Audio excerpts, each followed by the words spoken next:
Hey guys, how's it going? Anthony Muthurajah back with a new video lesson for y'all. Now, you probably would have noticed I was trying to play the Hanon exercise 2, which I have right here. I actually got the book because there's just something perfect about having paper in front of you as opposed to a PDF file. So I started off pretty okay. I started to lose my flow somewhere along the line, but I kind of neglected it and I kept moving on. And then I tried to address that same issue at a later stage. And then I tried to do the exercise again. And when I tried to do the exercise again I struggled with my flow, and then I just immediately kind of stopped doing what I was doing in terms of practice. And I just was like, you know what, forget it. I'm just going to noodle and doodle around and see what happens. Okay, so to me, that's a classic example of what a lot of musicians deal with on a day-to-day basis. When I sit down on the piano, it's pretty evident that I've practiced my left-hand chords and right-hand melody chops. Okay, so from a composition point of view, it's great.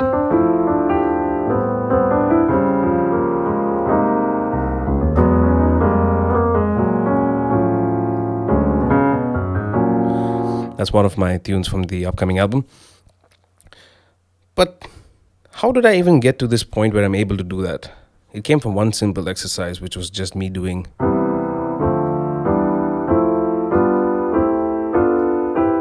and then running scales.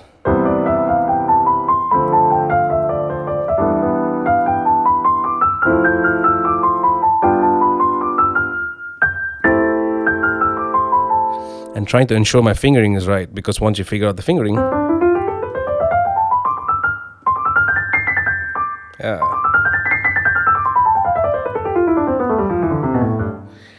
once the fingering's there, everything else falls into place.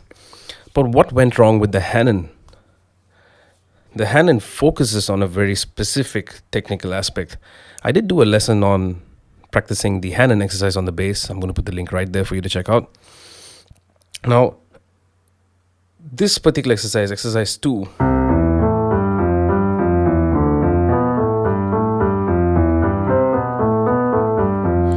it's a nice way to get the fingers moving compared to exercise 1.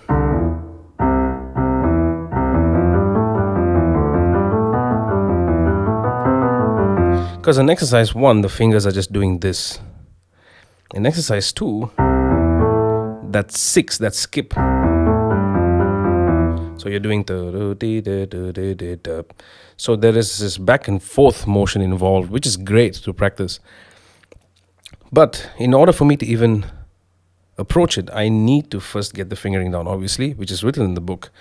So my issue was not with the actual fingering. My issue was primarily with the unevenness of my notes. And my left hand, my thumb tends to constantly create this big bridge, as opposed to the right hand where I can maintain.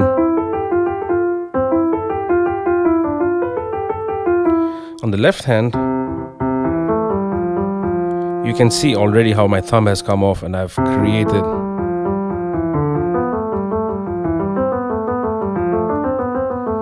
a bit of disconnect. But then when I fix that and address it with just the left hand, I'm able to do it fairly okay.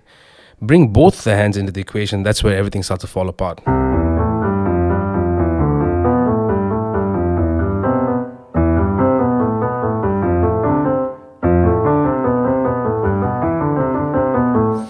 The main reason it starts to fall apart is now your focus is not just on getting the Hanon played right with each hand, but to get them coordinated.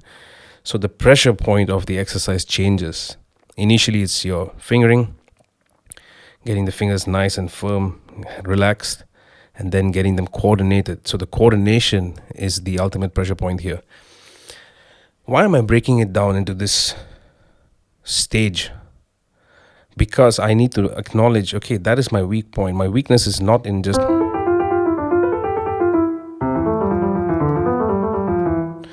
it's not the cleanest, but I'm able to do it. But then both hands,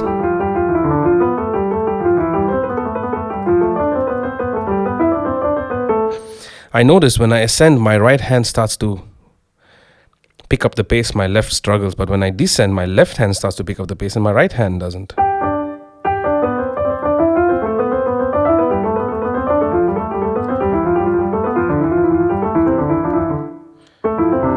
See, now I'm playing exercise 3. Okay, now in order for me to address these issues, I need to be quite smart about it in general. If I realize my transition point here,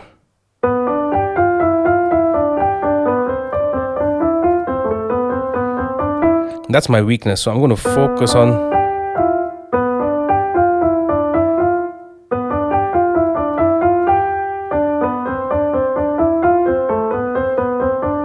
again, I'm not paying attention to whether it's in time or is it in the groove or in the pocket. No, I'm just trying to get that.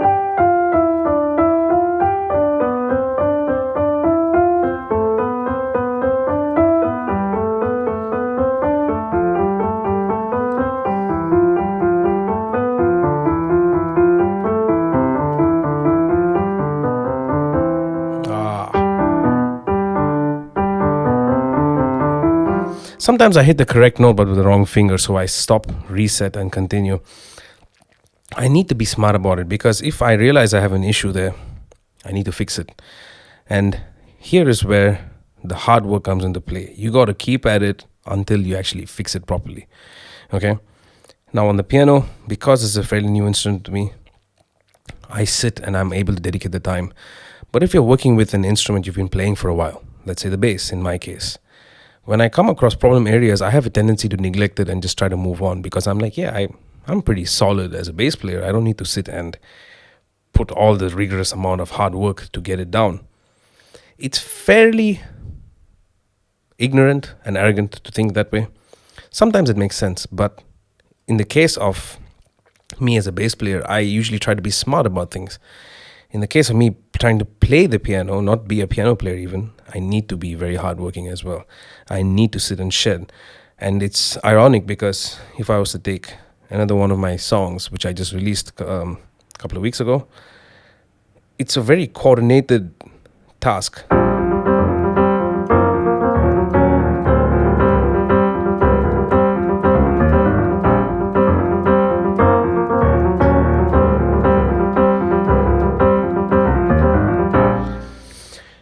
I can do that, but I can't do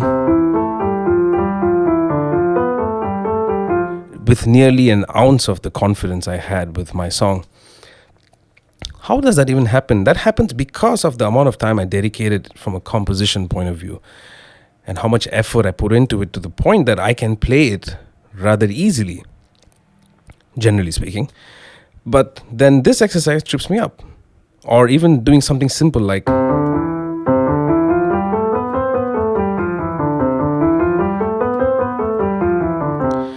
two-handed scales. I can only do one octave. When I try to go beyond, I lose track of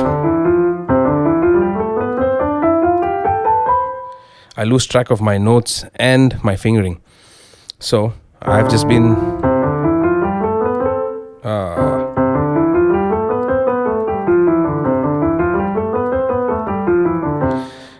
working on that, and I thought, why not do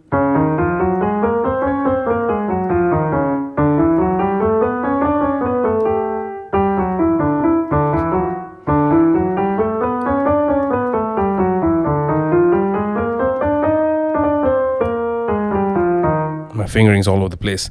But because that is my limited capacity, one octave, that doesn't mean I have to just stick to the key of C on the piano. Keep pushing. But again, I need to be smart about it. I need to be sure that my one octave C major is solid enough for me to move on. So I've said this time and time again through multiple videos on the channel. You need to ensure that you have said information down to a very fine detail, and then you got to move on. Okay? And this is practice. Do not try to make it sound artsy and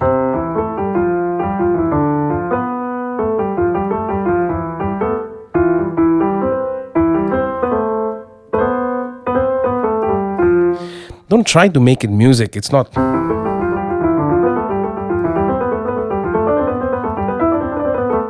it's meant to be a technical exercise. Okay, so this was popping in my head while I was practicing the hand-ins. I haven't made it past three. To be honest, I should just stick with one and get that right.